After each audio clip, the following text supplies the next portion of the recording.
Everyone says Barcelona, the Sagrada Familia, the beaches, the nightlife, the Gaudí. Of course you go to Barcelona, but here is what nobody is saying. Lisbon is quietly becoming one of the best city trips in Europe, and for a lot of travelers, it is the better choice. I am going head-to-head across 5 categories that actually matter when you are booking a trip: architecture, food, cost, sights, and vibe. I will score each round. Lisbon wins this, and by the end, I think you will see exactly why. Let's go. Round 1, architecture and culture, Barcelona's home turf, or so you would think. Stand in front of the Sagrada Familia for the first time and your brain does something unusual. It runs out of comparisons. Under construction since 1882, still not finished. It is not a building you look at and move on from. It holds you there. Parc Güell, Casa Batlló, Casa Milà. Every Gaudí building looks like it was grown rather than designed. Organic, surreal, unlike anything else built by human hands. Beyond Gaudí, the Gothic Quarter is a labyrinth of medieval streets and centuries-old churches. There are first-century Roman walls here standing between a coffee shop and a hat store, as if the city never noticed they were remarkable. Barcelona's architecture earns its reputation. The word iconic is overused almost everywhere, except here. Lisbon does not have a single Gaudí. What it has instead is something harder to define and easier to fall in love with. Built across 7 hills, every neighborhood has a view and every street has a story. Alfama is a maze of narrow alleys and miradoros, viewpoints where the city opens up below you unexpectedly. The São Jorge Castle watching over all of it from above. The azulejos, hand-painted ceramic tiles, cover building facades, train stations, and church interiors across the whole city. The São Bento station alone has 20,000 tiles telling stories from Portuguese history. No 2 panels are the same. And the trams, the vintage yellow tram 28 winding through Alfama, is one of the most photographed urban scenes in Europe. Not staged for tourists, just a working tram on a route it has been running for a century. Architecture verdict: Barcelona wins on iconic landmarks, but Lisbon wins on atmosphere, the kind of city where the architecture makes you feel something rather than just photograph something. Closer than the name recognition suggests. Score: Barcelona 1, Lisbon 0. Barcelona leads 1-0, and this is the last time it will. Round 2 is where everything shifts. Round 2, food, and this is where the comparison turns. Walk into La Boqueria on a weekday morning and you will understand immediately why Barcelona's food reputation is what it is. Jamon legs hanging from every stall, seafood on ice pulled from the Mediterranean this morning, fruit arranged like still life paintings, tapas bars in Elborn stay open until 2 a.m. and the best ones fill up by 9 p.m. regardless. Catalan cuisine is distinct. Pa amb tomàquet on every table, fideuà and squid ink, crema catalana for dessert, lunch at 2 p.m., dinner at 9 p.m. Nobody is in a hurry. Lisbon's food is honest, generous, and one of the most underrated in Europe. Pastel de nata, the custard tart, has been made to the same recipe since 1837 at Pastel de Belém. There is always a queue. It is always worth it. Bacalhau, salt cod cooked 365 different ways, grilled sardines on a summer terrace with Vinho Verde. The Tasca's neighborhood restaurants serve enormous portions at prices that feel almost impossible. Dinner with wine for under 20 euros in Barcelona.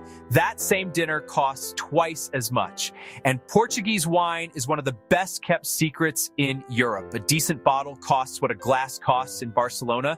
Food verdict: Barcelona has the market, the culture, the Michelin stars. Lisbon has the soul, the value, and the food that makes you want to move there. This round goes to Lisbon. Score: Barcelona 1, Lisbon 1.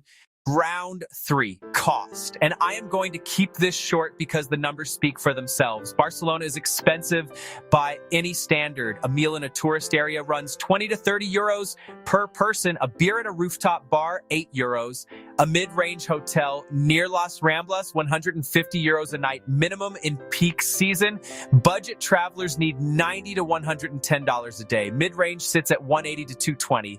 And Las Ramblas in July is genuinely overwhelming. The city has introduced tourist caps and new fees because of how saturated it has become. Lisbon is the most affordable capital city in Western Europe. Not a qualified claim, simply true.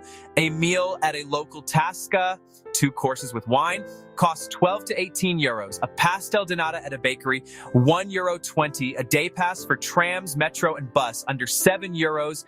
Mid-range hotels in Chiado or Biro Alto run 70 to 120 euros a night. Budget travelers live well on $55 to $70 a day. For the same 2-week budget, you get a noticeably more comfortable trip in Lisbon. Cost verdict, Lisbon wins clearly, not close. If budget is any consideration at all, Lisbon is the answer. Score: Barcelona 1, Lisbon 2. Lisbon leads 2-1, 3 rounds in, 2 left. And here is where I need to warn you. The next 2 rounds are the ones that will actually decide where you book. Round 4, sites, is Barcelona at its absolute peak, the round I genuinely thought Barcelona might run away with. Round 5 is the round that surprised even me when I was writing this. Stay with me, because round 5 is the reason this comparison exists. If you are finding this useful, subscribe. New city comparison every single week. Round 4. Round 4, sites, Barcelona fights back. The Sagrada Familia is non-negotiable.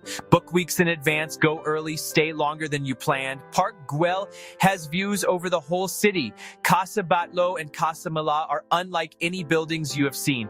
Barceloneta Beach is 10 minutes from the city center. Montjuic has the castle, the Olympic Stadium, gardens above the city.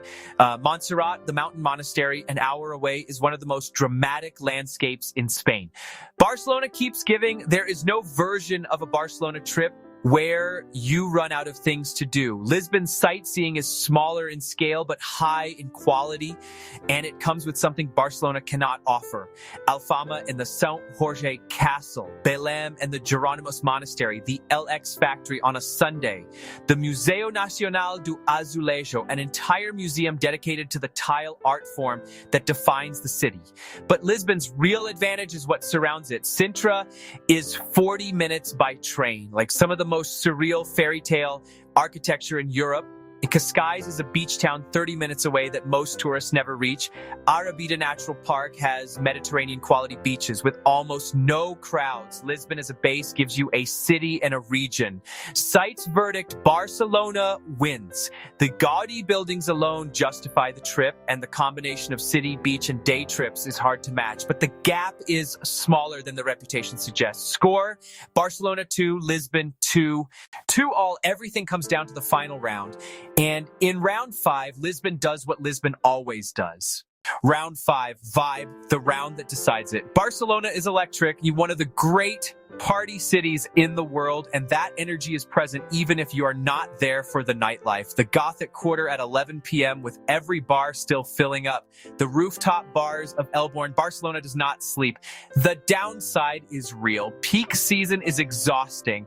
Pickpocketing is one of the worst problems in Europe, and there is a version of Barcelona that feels like you are sharing the city with 4 million other visitors rather than discovering it yourself. Barcelona rewards people who know where to go. It can overwhelm those who do not. Lisbon has something increasingly rare in major European cities. It still feels like it belongs to the people who live there. Walk through Moraria on a Tuesday evening, locals eating outside, families in the square, old men playing cards. Step 1 neighborhood away from the tourist belt, and Lisbon is simply a city getting on with its life. Fado. Played in small houses in Alfama after dinner. It is not a performance for tourists. It is how Lisbon processes its own history. Sit in a Fado house with a glass of wine and you will understand something no guidebook can explain. And the light. The way it hits the Tagus in the late afternoon, the way it catches the tiles on a whitewashed facade, it makes you stop walking and just stand there. Lisbon does not overwhelm you. It draws you in slowly, and then you do not want to leave. Vibe verdict, Lisbon wins. For travelers who want to feel like they found something rather than consumed something, Lisbon is the answer. Score: Barcelona 2, Lisbon 3. Final score, Lisbon 3, Barcelona 2. And I want to be clear, Barcelona is a genuinely exceptional city. The Gaudí architecture alone puts it in a category most cities will never reach. If this is your first time in Europe and you want maximum impact in minimum time, Barcelona delivers every single time. Choose Barcelona if you want the most iconic architecture in Europe outside of Rome. Beach plus city in one trip is non-negotiable. Energy, nightlife, and a packed sightseeing list are your priorities. You have been to Lisbon already and want something bigger. Choose Lisbon if value matters and you want to spend less while getting more. You want a city that still feels like a city, not a theme park, food, wine, fado, and the kind of slow travel that changes your pace for a week. You want to come back because nobody goes to Lisbon just once. Barcelona is the blockbuster. Lisbon is the film you recommend to everyone you know. Which city are you booking?